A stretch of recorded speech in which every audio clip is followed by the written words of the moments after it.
2001, State College, Pennsylvania, The Vanishing of Cindy Song. On Halloween night, a college student walked home in costume, but what followed was no trick and no treat. She vanished without a trace. It was the early hours of November 1st, 2001. The streets of Pennsylvania's college town still echoed with laughter, costumes, and the remnants of Halloween. Cindy Song, a 21-year-old Penn State student, returned from a party dressed in a playful bunny outfit, ears, tail, and all. Friends dropped her off at her apartment just before 4 a.m. She never made it inside.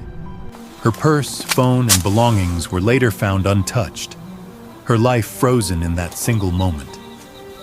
At first, it seemed like a crime of opportunity, but the strangeness ran deeper. Neighbors swore they saw her walking near the edge of town, though no one could prove it.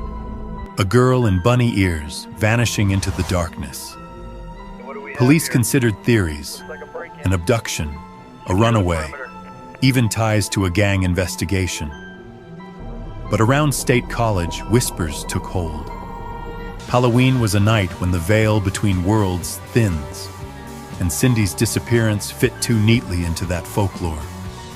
Some students claimed that in the weeks after, they saw a girl in bunny ears reflected in dark windows on campus, a passing figure near the library, a shadow on the dorm stairs, always fleeting, always silent. The backstory deepened the chill.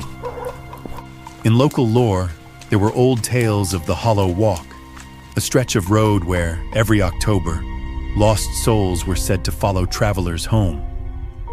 Penn State students had joked about it for decades, until Cindy walked into Halloween night and never returned. The twist came later, when searchers combing rural Pennsylvania woods swore they heard music drifting from nowhere.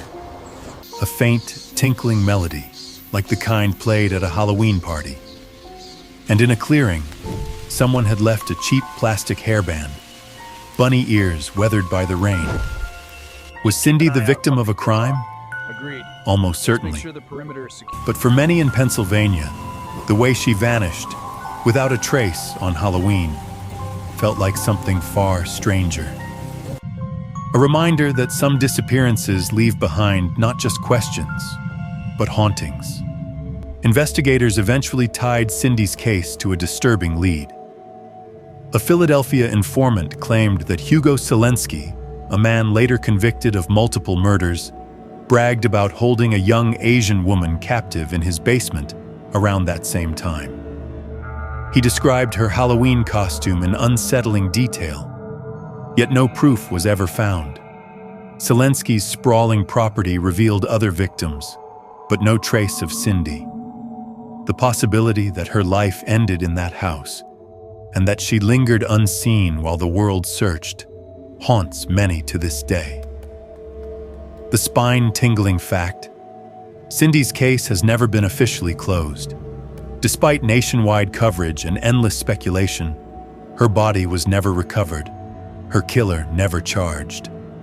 What chills locals most is that every Halloween, students at Penn State still whisper about seeing a figure in bunny ears near the bus stop where Cindy was last spotted.